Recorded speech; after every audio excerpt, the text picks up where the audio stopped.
Members of Congress, I have the high privilege and distinct honor of presenting to you His Majesty Charles III.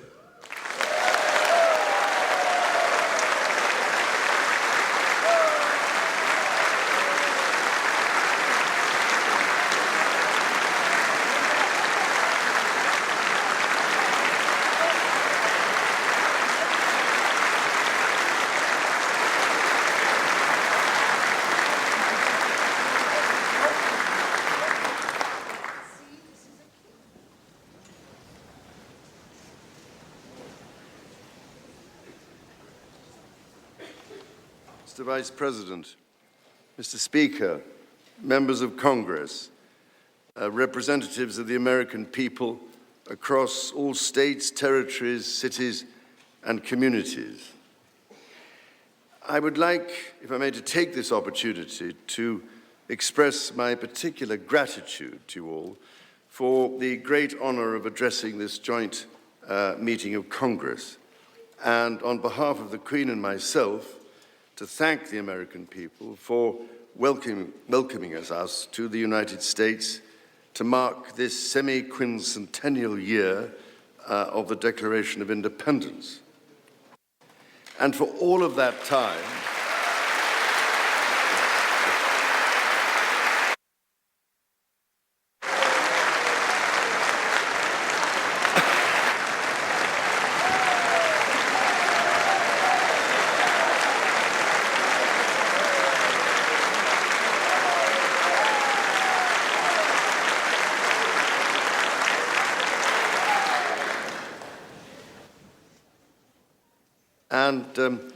for all of that time, our destinies as nations have been interlinked.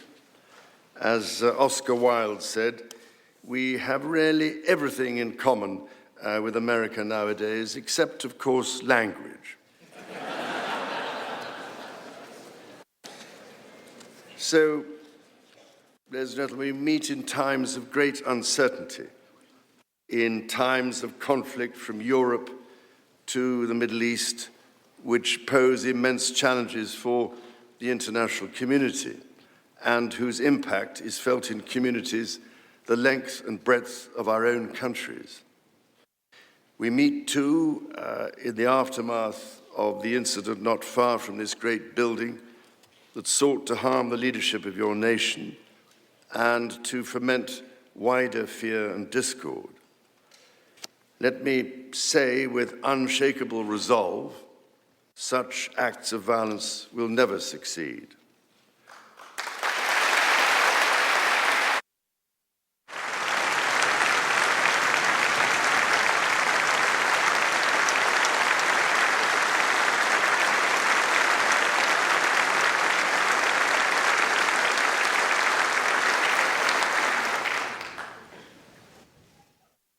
Whatever our differences, whatever disagreements we may have, we stand united in our commitment to uphold democracy, to protect all our people from harm, and to salute the courage of those who daily risk their lives in the service of our countries.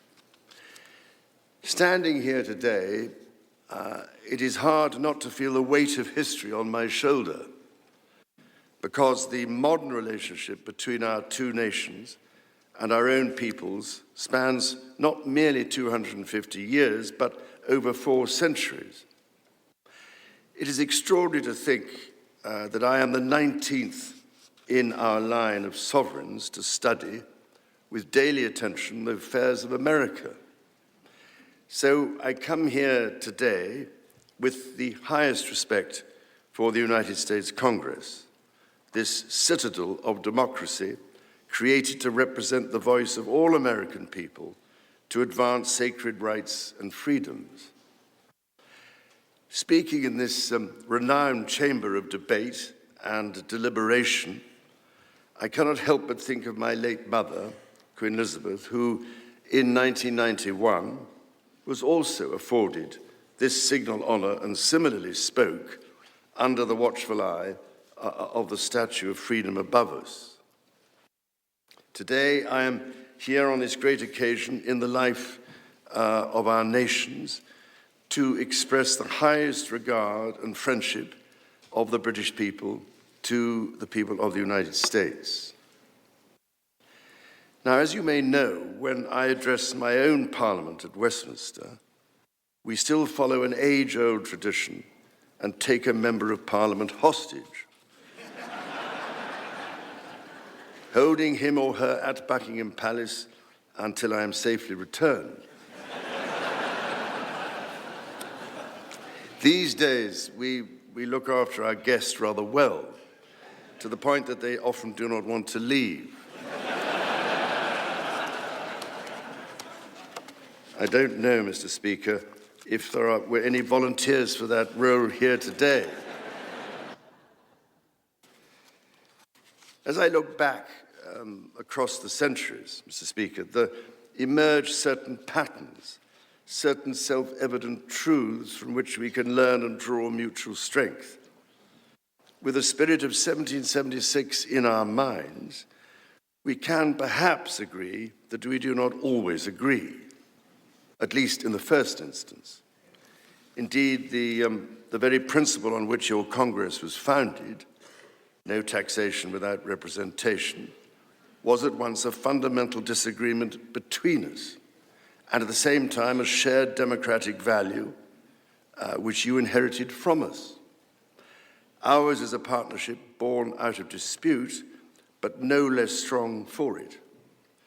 So perhaps in this example, we can discern that our nations are in fact instinctively like-minded, a product of the common democratic, legal, and social traditions in which our governance is rooted to this day. Drawing on these values and traditions, time and again, our two countries have always found ways to come together. And by Jove, Mr. Speaker, when we have found that way to agree, what great change is brought about, not just for the benefit of our peoples, but of all peoples. This, I believe, is the special ingredient in our relationship. As President Trump himself observed during his state visit to Britain last autumn, the bond of kinship and identity between America and the United Kingdom is priceless and eternal. It is irreplaceable and unbreakable.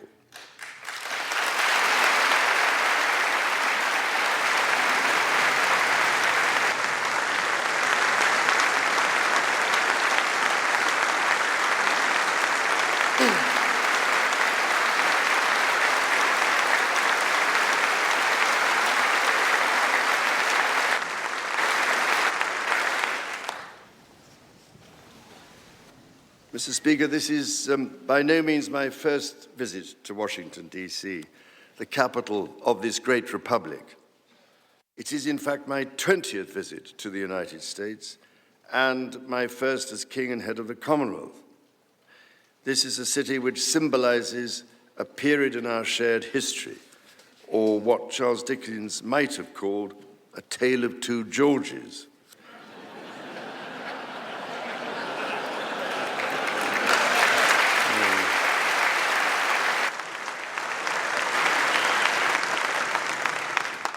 First President, George Washington, and my 5 times great-grandfather, King George III. King George, as you know, never set foot in America, and please rest assured, ladies and gentlemen, I am not here as part of some cunning rearguard action.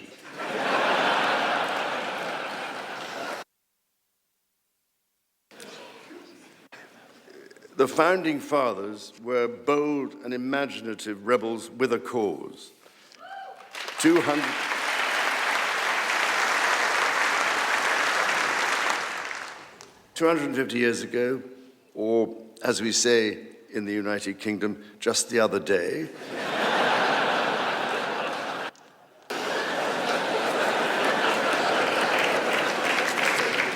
they declared independence.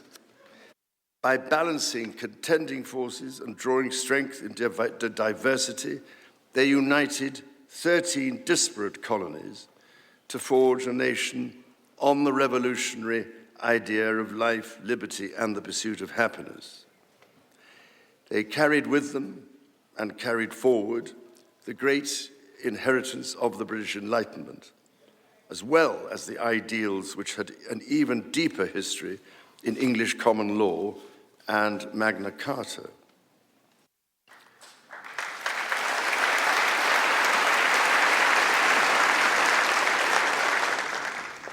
These roots run deep, and they are still vital. Our Declaration of Rights of 1689 was not only the foundation of our constitutional monarchy, but also provided the source of so many of the principles reiterated, often verbatim, in the American Bill of Rights of 1791. And those roots go even further back in history. The US Supreme Court Historical Society has calculated that Magna Carta is cited in at least 160 Supreme Court cases since 1789, not least as the foundation of the principle that executive power is subject to checks and balances.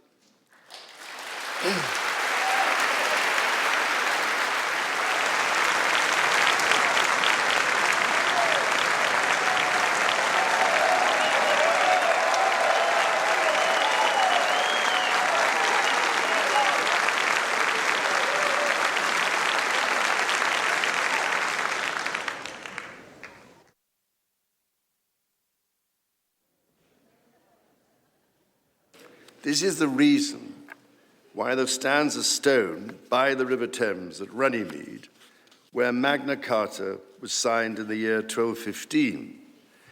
This stone records that an acre of that ancient and historic site was given to the United States of America by the people of the United Kingdom to symbolize our shared resolve in support of liberty and in memory of President John F. Kennedy.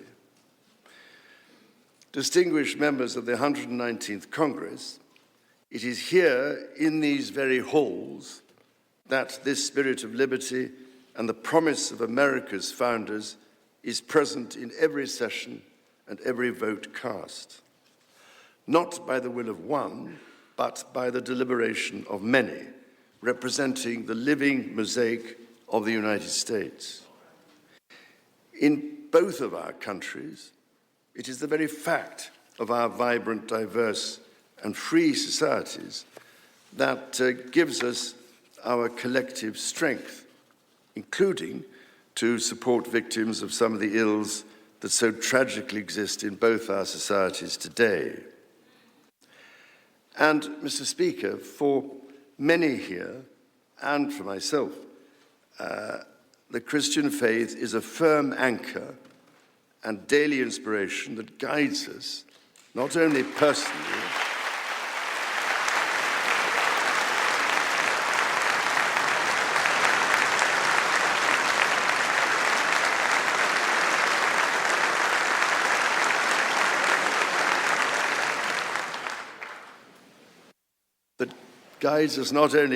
but together as members of our community. Having devoted a large part of my life to interfaith relationships and greater understanding, it is that faith in the triumph of light over darkness which I have found confirmed countless times. Through it, I am inspired by the profound respect that develops as people of different faiths grow in their understanding of each other.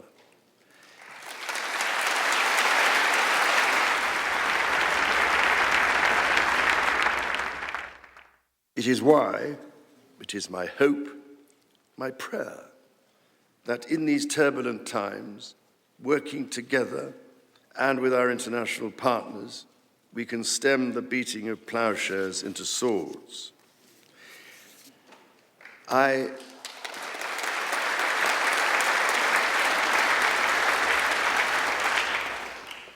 am mindful that we are still in the season of Easter, the season that most strengthens my hope. It is why I believe with all my heart that the essence of our two nations is a generosity of spirit and a duty to foster compassion, to promote peace, to deepen mutual understanding, and to value all people of all faiths and of none.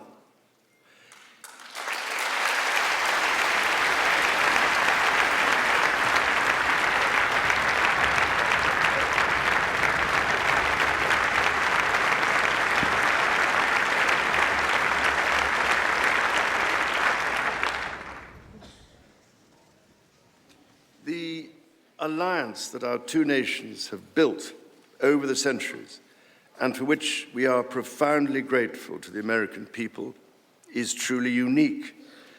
And that alliance is part of what Henry Kissinger described as Kennedy's soaring vision of an Atlantic partnership based on twin pillars, Europe and America. That partnership, I believe, Mr. Speaker, is more important today than it has ever been.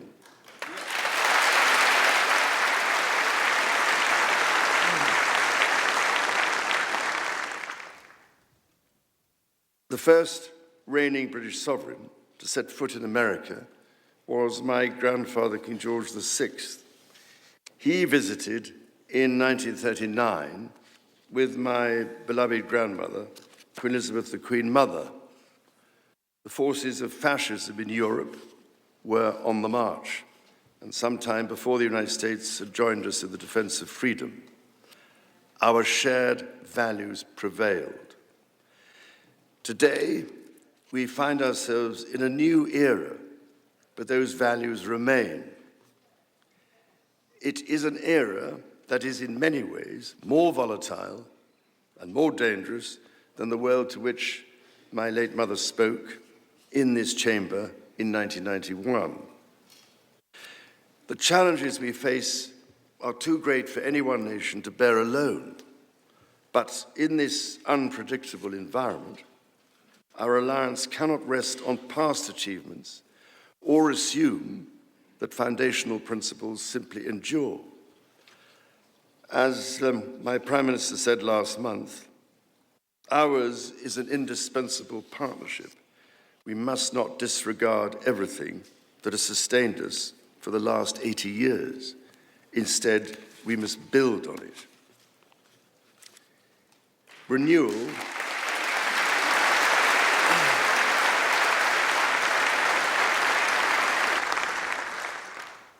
Renewal today starts with security. The United Kingdom recognizes that the threats we face demand a transformation in British defence. That is why our country, in order to be fit for the future, has committed to the biggest sustained increase in defence spending since the Cold War, during part of which, over 50 years ago, I served with immense pride in the Royal Navy, following in the naval footsteps of my father, Prince Philip, Duke of Edinburgh, my grandfather, King George VI, my great-uncle, Lord Mountbatten, and my great-grandfather, King George V. This year, of course, also marks the 25th anniversary of 9/11. This atrocity was a defining moment for America, and your pain and shock were felt around the whole world. During my visit to New York, my wife and I will again pay our respects to the victims, the families, and the bravery shown in the face of terrible loss. We stood with you then, and we stand with you now in solemn remembrance of a day that shall never be forgotten.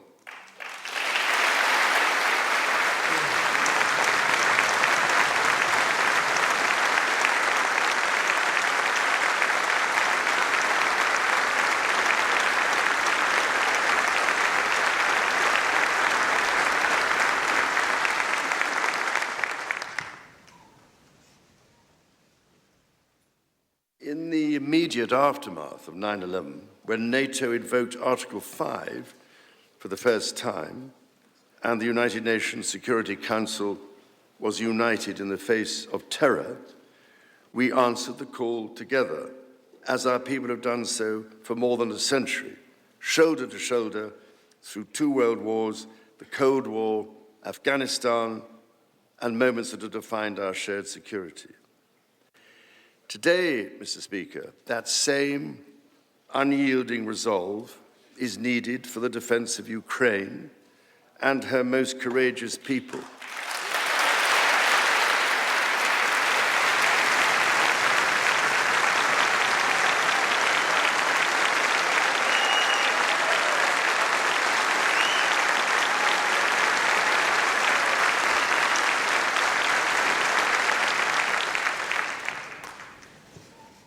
It is needed in order to secure a truly just and lasting peace. From the depths of the Atlantic to the disastrously melting ice caps of the Arctic, the commitment and expertise of the United States Armed Forces and its allies lie at the heart of NATO, pledged to each other's defense, protecting our citizens and interests, keeping North Americans and Europeans safe from our common adversaries. Our defense, intelligence, and security ties are hardwired together through relationships measured not in years, but in decades. Today, thousands of US service personnel, defense officials and their families are stationed in the United Kingdom, as British personnel serve with equal pride across 30 American states. We are building F-35s together, and we have agreed the most ambitious submarine program in history, AUKUS.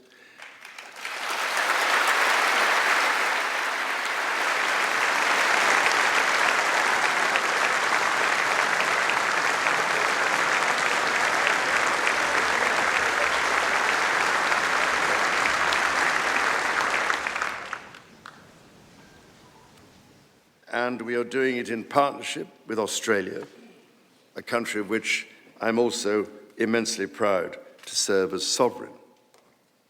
We do not embark on these remarkable endeavors together out of sentiment.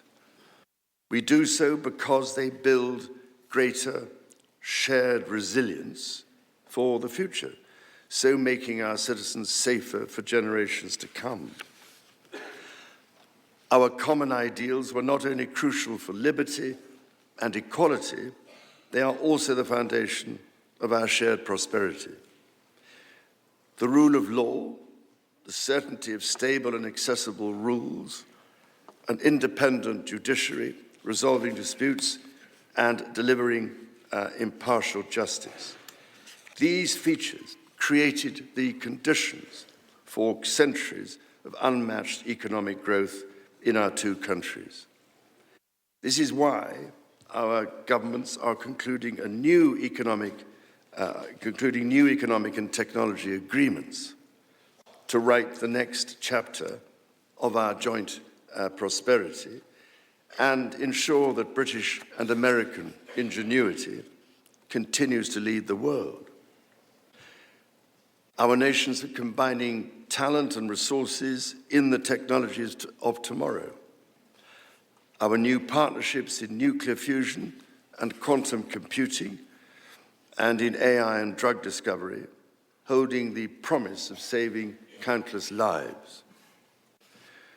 More broadly, we celebrate the $430 billion in annual trade that continues to grow, the $1.7 trillion in mutual investment that fuels that innovation, and the millions of jobs on both sides of the Atlantic, supported across both economies. These are strong foundations on which to continue to build for generations yet unborn. Our ties in education, research, and cultural exchange empower citizens and future leaders of both countries.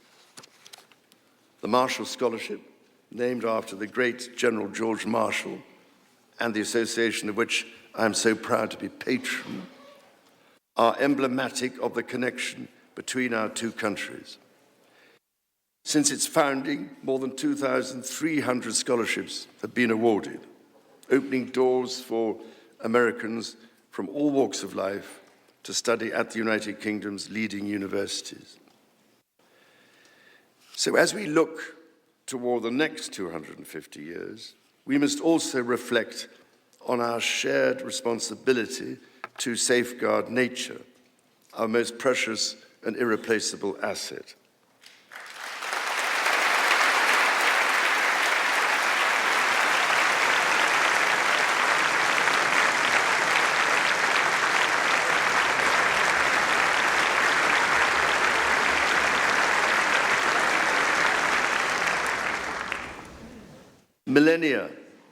Millennia before our nations existed, before any border drawn, the mountains of Scotland and Appalachia were one, a single continuous range forged in the ancient collision of continents.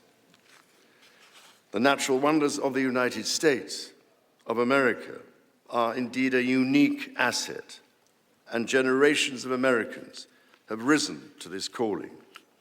Indigenous, political and civic leaders, people in rural communities and cities alike, have all helped to protect and nurture what President Theodore Roosevelt called the glorious heritage of this land's extraordinary natural splendor, on which so much of its prosperity has always depended. Yet, even as we celebrate the beauty that surrounds us, our generation must decide how to address the collapse of critical natural systems, which threatens far more than the harmony and essential diversity of nature. We ignore at our peril the fact that these natural systems, in other words, nature's own economy, provide the foundation for our prosperity and our national security.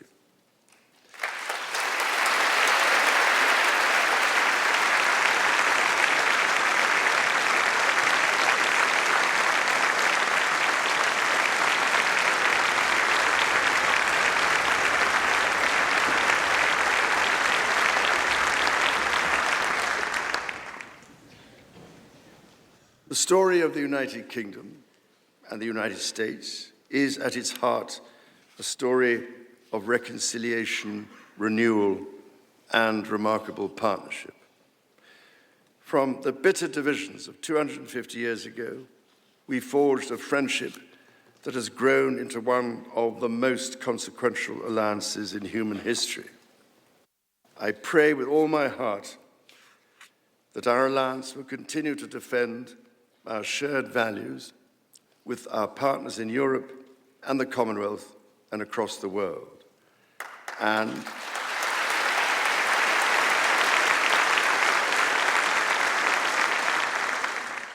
that we ignore the clarion calls to become ever more inward-looking. Mr. Speaker, Mr. Vice President, distinguished ladies and gentlemen, America's words carry weight and meaning, as they have since independence. The actions of this great nation matter even more. President Lincoln understood this so well with his reflection in the magisterial Gettysburg Address, that the world may little note what we say, but will never forget what we do. And so to the United States of America, on your 250th birthday, let our two countries rededicate ourselves to each other in the selfless service of our peoples and of all the peoples of the world. God bless the United States, and God bless the United Kingdom.